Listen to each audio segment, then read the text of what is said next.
Well, European leaders are sounding the alarm ahead of a key US-Russia summit, fearing that Ukraine may be sidelined in peace talks.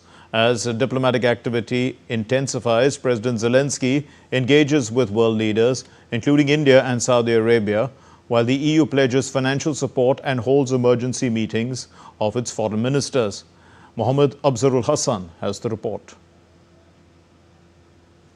The European Union foreign ministers are holding a virtual emergency meeting on Monday to discuss the next steps ahead of the upcoming talks between Presidents Vladimir Putin and Donald Trump. The growing concern in Europe is that a potential US-Russia deal without Ukraine at the table could lead to unfair compromises which may not be in the best interest of Kyiv.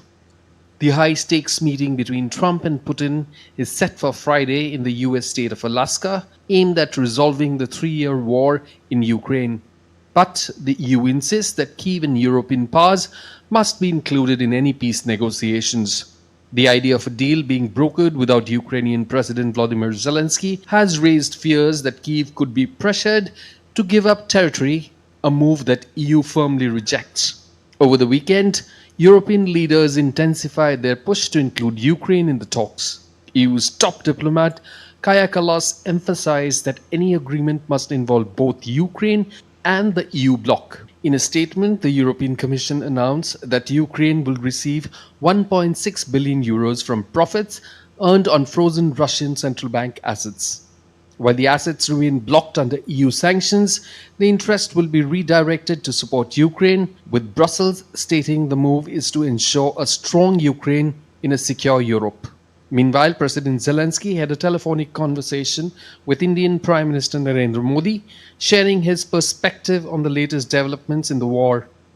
Prime Minister Modi reaffirmed India's consistent stance favoring a peaceful settlement and reiterated India's commitment to supporting efforts aimed at ending the conflict. Both leaders also reviewed progress in the India-Ukraine bilateral partnership and discussed strengthening cooperations in areas of mutual interest. They agreed to stay in touch.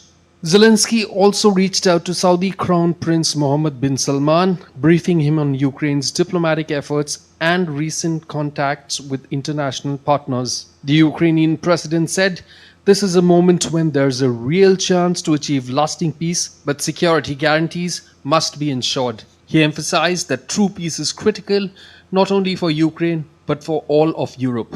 Kyiv has reiterated that it will never recognize Russian control over its territory, though it concedes that reclaiming the captured land will require diplomatic solutions rather than military action. In his Sunday address, President Zelensky thanked nations standing by Ukraine's position and called for continued international unity.